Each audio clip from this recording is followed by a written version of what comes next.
تو ہوں گے لیکن نیچے والے لب پر ایک گولی کا نشان بھی ہوگا۔ مجھے کیا پتا تھا کہ وہ چمکتا ہوا چہرہ، وہ جس گالوں کی لالی نے ہمیں خوشی بخشی تھی، اس گالوں کی لالی پہ بھی گولی کے نشان ہوں گے۔ ہمیں کیا پتا تھا کہ جن آنکھوں کو دیکھ کر ہم اپنے دل میں ایک ہمت پایا کرتے تھے، اس آنکھ کے اوپر بھی گولی کا نشان ہوگا۔ آنکھوں کے اوپر جو بھواں حلال کی شکل میں ہے، اس حلال کو بھی نہ چھوڑا جائے گا، اس کے اوپر بھی گولی کا نشان ہوگا۔ آخری وقت میں بھی اس بچے نے دیکھا تو اپنے والد کو سوتے ہوئے ہی تھا، اور اگلے روز بھی جب میت آئی تو اس وقت بھی آرام ہی کر رہے تھے۔ فرق اتنا تھا کہ آخری بار دیکھا تو وہ سکون سے آرام دنیا میں کر رہے تھے، جب اگلے روز دیکھا تو چہرہ بدلا ہوا تھا۔ چہرے کے اوپر 5 سے 7 گولیوں کے نشان تھے، جسم کے تو وہ نشان جو دکھائے ہی نہیں گئے، جو بتائے ہی نہیں گئے، جو صرف معالج کرنے والے ڈاکٹر نے ہی کچھ ذرات کو جو ممکن ہو سکا انہی کو ہی جسم سے نکال لیا، باقی اسی گولیوں کے ساتھ انہی کپڑوں کے ساتھ کفن دے دیا گیا، اور اسی کفن کے ساتھ قبر میں اتار دیا گیا۔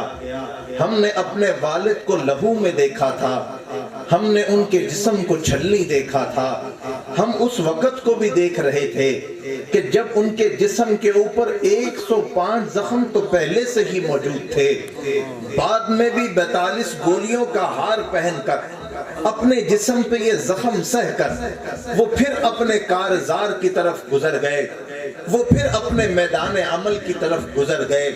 لیکن مجھے اس بات پہ ہمیشہ فخر ضرور رہتا ہے، کسی کا باپ اٹھے گا، اسی کے باپ کے اٹھنے کا انداز اس طرح کا ہوگا کہ وہ تجارت کرنے کے لیے اپنی دکان پہ گیا، وہ وہیں پہ مر گیا، کوئی باہر کے ملک گیا، وہ وہیں پہ مر گیا۔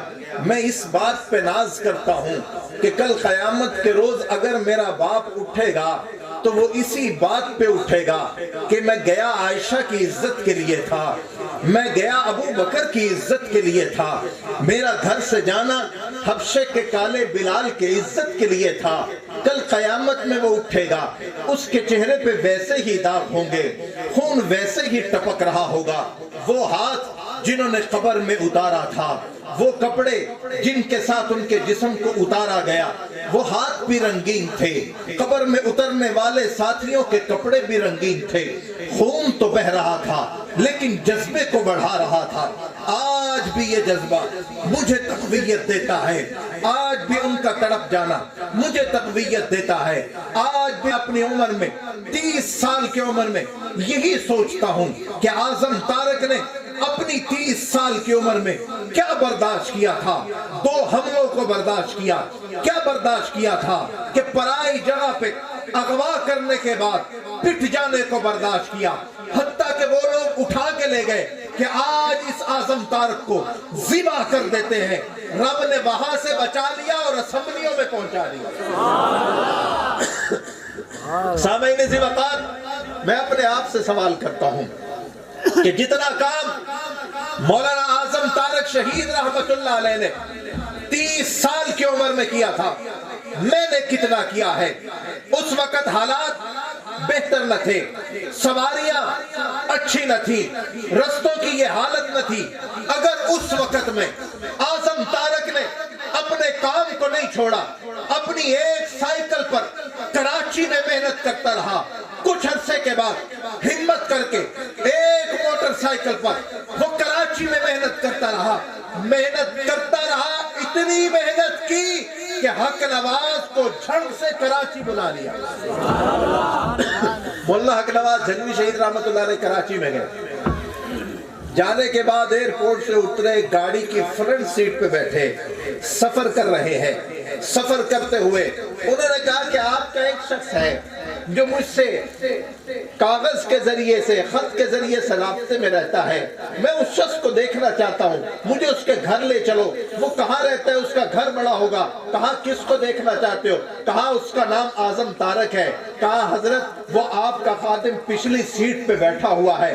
حضرت مولانا حق نواز جھنگوی نے کہا گاڑی روکو، گاڑی سے اتر کر روڈ کے اوپر کہا اعظم طارق، کہا دلیل کے دشمن نے اعظم طارق پہ پہلی گولی اسی دن چلا دی۔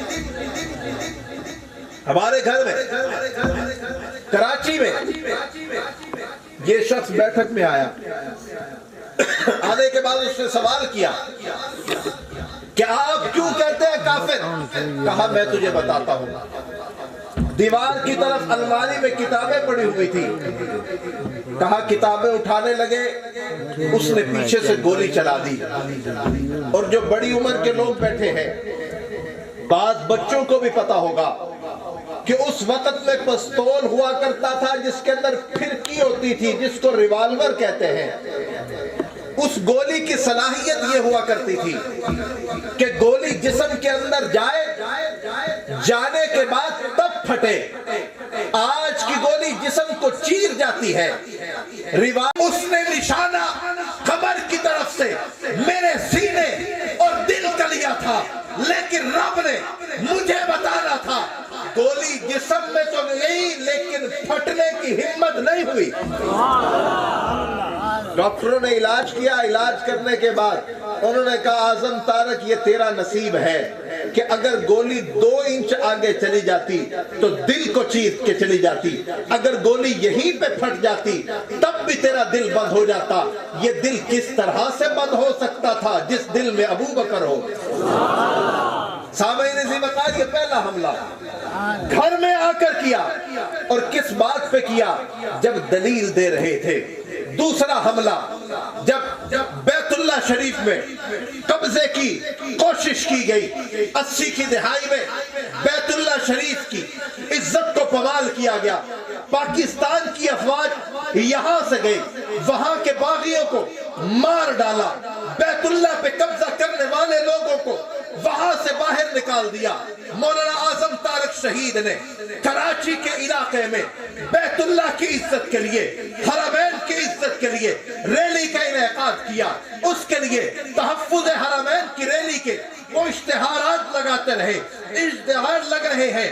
کیا ہوا کہ جو بیت اللہ کے دشمن تھے، جو بیت اللہ پہ حملہ کرنے والے تھے، انہوں نے اعظم طارق کو پکڑا، اپنے گھر میں لے گئے، تشدد کرنے لگے۔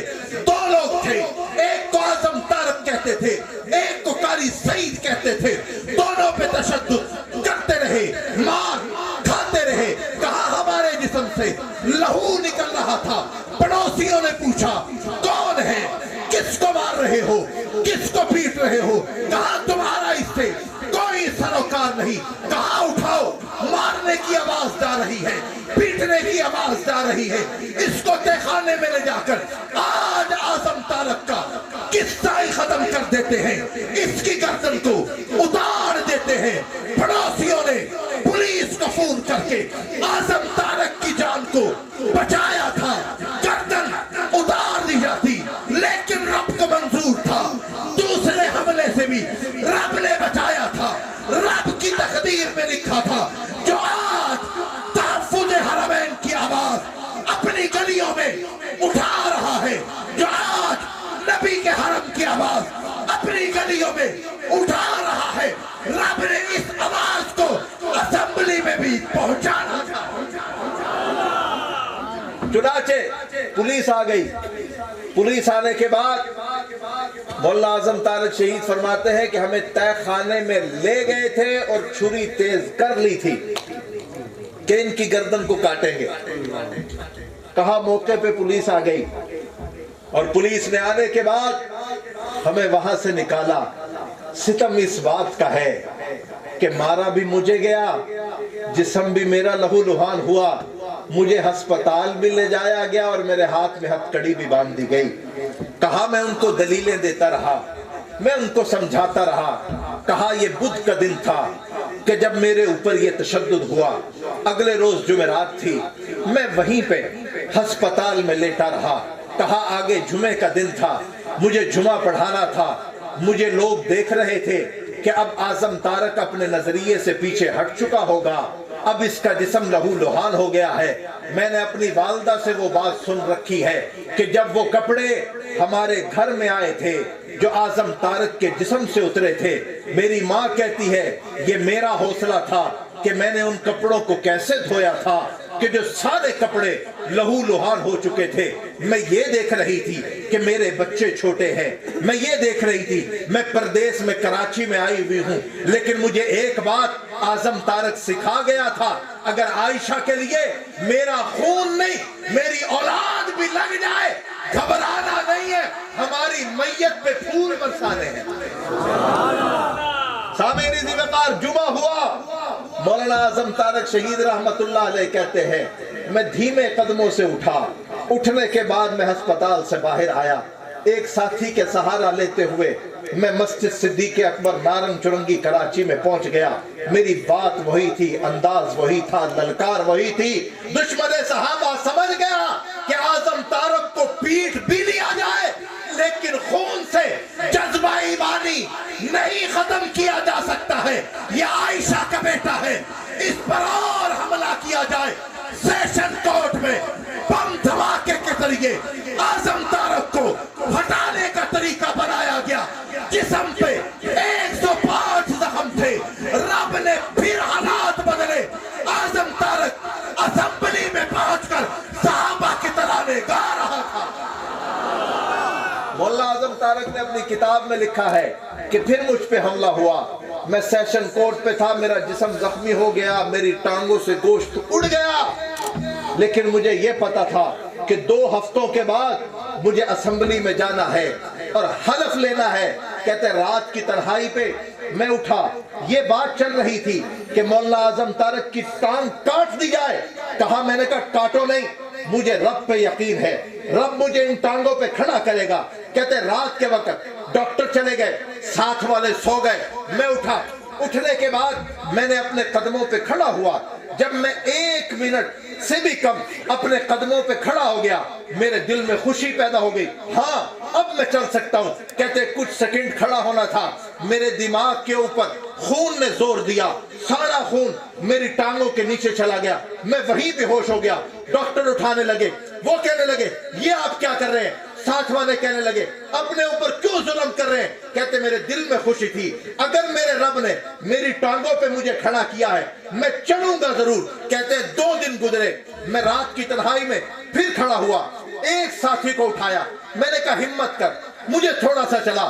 کہتے میں چلنے لگا، میں قدم آگے بڑھانے لگا، میں تھوڑا تھوڑا چل گیا، میرے دل میں ہمت بڑھ گئی کہ اعظم طارق چلے گا، چل کے اپنے قدموں پہ جائے گا۔ کہتے 2 ہفتے گزرے تھے، پنجاب اسمبلی میں اعظم طارق اپنے قدموں پہ چل کے گیا تھا، صحابہ کی بات اپنے قدموں پہ کی تھی۔ اس وقت میں بھی ٹی وی چینل پر چیلنج دیا تھا کیا دیکھ اعظم طارق اپنے زخمی جسم کے ساتھ آ گیا ہے، ٹی وی پہ بیٹھ کر مناظرہ کر لے، جو سچا ہوگا جیت جائے گا۔ بات اعظم طارق کی تھی، لڑکتا ہوا بپھٹتے ہوئے شیر کی طرح اعظم طارق وقت پہ ٹی وی اسٹیشن پہ پہنچ گیا تھا، دشمن صحابہ نہیں آئے تھے، نہیں آئے تھے، یہ زخمی آدمی چلا گیا تھا۔ اور آپ کو ایک اور مزے کی بات بتاؤں، مولانا اعظم طارق شہید رحمت اللہ علیہ ٹی وی کے اوپر بیٹھے ہوئے ہیں، انٹرویو دے رہے ہیں، اور سر پہ جو جالی کی ٹوپی پہنی ہوئی ہے وہ بھی ایک طرف سے پھٹی ہوئی ہے۔ سامعین ذی وقار، اگر اس کو لالچ ہوتی دولت کی تو بے نظیر کا یہ کہنا کافی تھا کہ اے اعظم طارق میری حکومت کے متعلق کچھ نہ کہے، تجھے جو چاہیے وہ بول، وزارت جو کہے گا وہ ملے گی، 2 کروڑ اس وقت میں 90 کی دہائی میں تجھے ملے گا، 2 نئی لینڈ کروزر گاڑیاں تجھے دیں گے، تو یہی کر، اپوزیشن میں بیٹھ، لیکن میری حکومت کی مخالفت نہ کر۔ اعظم طارق نے کہا تھا ہم نے سیکھا یہی ہے، اگر کوئی چیز بری ہے بری بتائی جائے گی، جو رنگ سفید ہے سفید بتایا جائے گا، جو کالا ہے اسے کالا بتایا جائے گا۔ سامعین عزیز وقت گزرتا رہا، پھر ہم نے ایک وقت اور دیکھا کہ مولانا اعظم طارق شہید رحمت اللہ علیہ یہاں سرگودا کے علاقہ بھیرا سے گزرتے ہوئے وہاں سے گزر رہے ہیں۔ اس وقت پاکستان کی تاریخ میں سب سے پہلا اگر کسی کے اوپر راکٹ لانچر کا حملہ ہوا تھا اس کا نام اعظم طارق تھا۔ مولانا اعظم طارق شہید رحمت اللہ علیہ فرماتے ہیں میں جلسہ کر کے نکلا، میں اپنی گاڑی میں بیٹھا، مجھے وہیں پر لوگوں کی آواز آ گئی، وہ مولوی گیا، کہا میں چکنا ہو گیا کہ میرے پیچھے دشمن آ چکا ہے۔ کہتے میں اپنی گاڑی پہ جا رہا تھا، میں نے دیکھا یہاں رستہ ہے، یہ شہری علاقہ ہے، میں نے کہا مقابلہ کرنا بہتر نہیں، کہا میں آگے گیا، میرے ذہن میں یہی تھا یہ بھی گن کا مقابلہ گن سے کریں گے، گولی کا مقابلہ گولی سے کریں گے، لیکن کہتے مجھے اندازہ نہ تھا، انہوں نے راکٹ لانچر کا حملہ کیا، میری گاڑی سے گزرتا ہوا راکٹ لانچر آگے لگ گیا، مجھے وقت مل گیا، ہم گاڑی سے اترے، انہوں نے دوسرا راکٹ لانچر مارا، گاڑی میں صرف ایک شخص ایک کارکن رہ گیا تھا، وہ وہیں پہ شہید ہو گیا، اس کا اپنا سامان بھی پھٹ گیا، اس کا جسم بھی پھٹ گیا۔ مولانا اعظم طارق کہتے ہیں ہم لڑتے رہے، ہمارے پاس کتنی چیزیں تھی، چند ہی تھی، قانونی تھی، ہم لڑتے رہے، ڈٹتے رہے، میرا ایک ساتھی اور بھی شہید ہو گیا، لیکن ہم نے دیکھا ہم لڑ رہے تھے، ڈٹ رہے تھے، رب کی مدد بھی ہمارے ساتھ تھی، بھاگنے والوں کو بھی ہم نے دیکھا، صحابہ کے دشمن آئے تھے، حملہ پہلے انہوں نے کیا تھا، بعد میں جب وہ بھاگے انسانی شکلوں میں نہیں برقع پہن کے بھاگے تھے، رستے سے آتے ہوئی گاڑی کو اغوا کیا، برقعے نکالے، برقع پہنا اور وہاں سے بھاگ گئے۔ سامعین ذی وقار، رب نے جس کو زندگی دینی ہو اللہ اس کو زندگی دیتا ہے، وہ مشکل حالات سے نکال کر اچھے حالات میں پیدا کر دیتا ہے۔ 13 حملے مولانا اعظم طارق شہید پہ ہوئے، اللہ سب سے بچا کے لے کر آتا رہا، لیکن وہ ایک بات طے کر چکے تھے، اعظم طارق کو زخمی بھی نہ چھوڑو، اعظم طارق کو تشدد کے ساتھ بعد میں بھی نہ چھوڑو، اگر اس پہ حملہ کرنا ہے اس پہ مکمل حملہ کرو۔ ان کو موقع ملا 2003 6 اکتوبر 4:17 پر گولڑا موڑ پر انہوں نے حملہ کرنا شروع کر دیا۔ اعظم طارق کے لیے وقت آ پہنچا تھا، تم یہ سمجھ رہے ہو اعظم طارق شہید ہو گیا، بات ختم ہو گئی ہے، آ میں تجھے دکھاتا ہوں اعظم طارق کے جانے کے بعد ہم بھی چل پڑے ہیں، آ میں تجھے دکھاتا ہوں اعظم طارق کے جانے کے بعد اس کا جانشین احمد لدھیانوی بھی آگے بڑھ چکا ہے، اعظم طارق کے جانے کے بعد اس کا روحانی بیٹا اورنگزیب فاروقی بھی آگے بڑھ چکا ہے۔ اولاد دی جا سکتی ہے، جان دی جا سکتی ہے، بات ایک ہی ہے عائشہ کی عزت پہ سودا بازی نہیں کی جا سکتی۔ ہم نبی کے اہل بیت کے بھی غلام اور نبی کے صحابہ کے بھی غلام، کوئی اہل بیت کی آڑ میں صحابہ کی بے حرمتی کرے برداشت نہیں ہے، کوئی اہل بیت کی آڑ میں صحابہ پہ توہین کرے برداشت نہیں ہے، کوئی صحابہ کی آڑ میں اہل بیت پہ توہین کرے برداشت نہیں ہے۔ یہ نبی کا حرم ہے، نبی کی بیویاں ہیں، میری مائیں ہیں، حضرت خدیجہ، حضرت سودا، حضرت عائشہ، حضرت حفصہ، حضرت ام حبیبہ، حضرت ام سلمہ، حضرت زینب بنت جہش، زینب بنت خزیمہ، حضرت جویریہ، حضرت صفیہ، حضرت میمونہ، یہ نبی کا حرم ہے، نبی کی بیویاں ہیں، یہ امت کی مائیں ہیں، جس کے یہ دفاع کے لیے، جس کی عزت کے لیے ہر خون کا قطرہ دیا جا سکتا ہے، لیکن نبی کے حرم پر کسی کو بھونکنے کی اجازت نہیں دی جا سکتی۔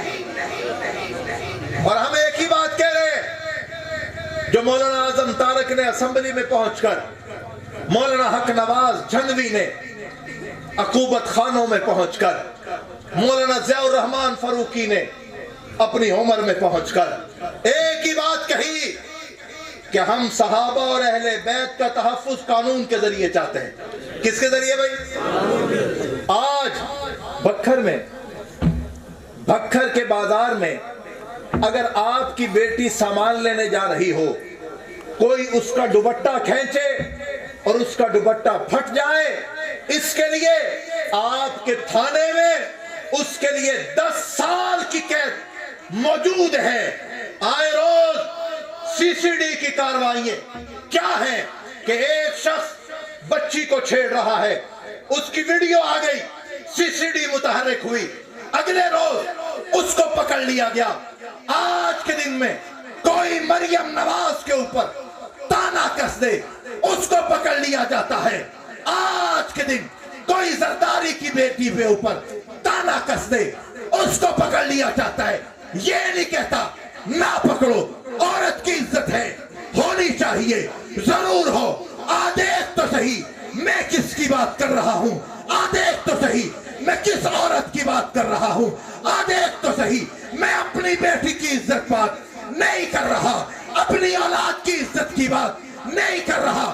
اگر کر رہا ہوں نبی کی بیٹیوں کی بات کر رہا ہوں ابو بکر کی بیٹی عائشہ کی عزت کی بات کر رہا ہوں.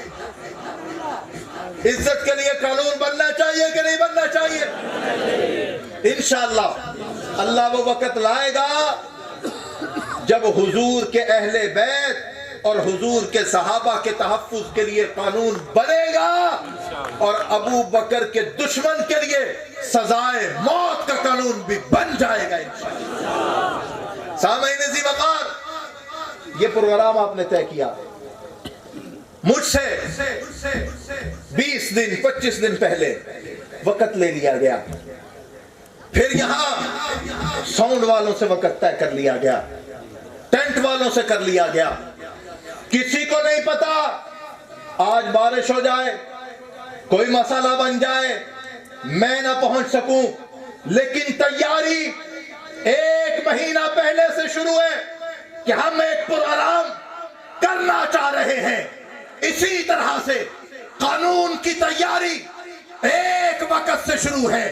حق نواز اپنا کام کر گیا، اسار القاسمی اپنا کام کر گیا، ضیاء الرحمن اپنا کام کر گیا، علی شیر حیدری اپنا کام کر گیا، اعظم طارق اپنا کام کر گیا، تایا کراچی میں شہید ہوا اپنا کام کر گیا، 2 تایا زاد بھائی کراچی میں شہید ہو گئے، اپنا کام کر گئے. جس طرح مہینوں کی محنت سے یہ پروگرام اپنی تکمیل پہ پہنچ رہا ہے، اسی طرح 40 سال کی شہادتوں کے بعد اللہ وہ دن لائے گا جب ابو بکر کا دشمن پھٹے کے اوپر چڑھ جائے گا انشاءاللہ. اللہ وہ دن ضرور لے کر آئے گا، کیونکہ مجھے مان ہے اس کاز کے اوپر جس پر 26 سال کی جوانی اسار القاسمی کی لگی ہے. مجھے مان ہے اس کاز کے اوپر جس پر 4 سکے بھائیوں کا ایک وقت میں خون لگا ہے.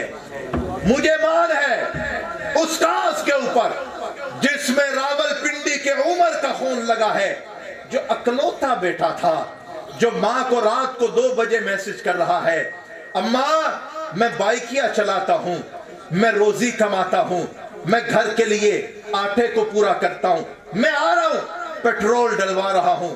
صبح وہ بیٹا گھر تو پہنچا تھا لیکن وہ لاش کی صورت میں پہنچا تھا. مجھے استاذ پہ مان ہے جس پر یہ شہداء کا خون لگا ہے. اللہ انشاءاللہ العزیز اس کا رنگ دکھائے گا. وہ اسی صورت میں ہوگا کہ عائشہ کے گستاخ کے لیے عمر قید کا قانون بن جائے گا انشاءاللہ. اور مجھے مولانا اعظم طارق شہید رحمت اللہ علیہ کی قبر کی تختی آج بھی جو پیغام دے رہی ہے وہ میں آپ کو دینے جا رہا ہوں. نہ سر جھکا کے جیے، نہ منہ چھپا کے جیے، ستمگروں کی نظروں میں نظریں ملا کے جیے. راہ زندگی میں ایک دن کم جیے تو کیا ہوا، ہم ساتھ ان کے تھے جو مشالے جلا کے جیے. جو کام تھا وہ کام ہے، وہ کام رہے گا. میں مر کے بھی زندہ ہوں اے ظالم, تیرے سر پہ یہی الزام رہے گا. حق نواز کی خبر جو مجھے پیغام دے رہی ہے, فنا فی اللہ کی تہ میں بقا کا راز مضمر ہے. جسے مرنا نہیں آتا اسے جینا نہیں آتا. والسلام ورحمۃ اللہ.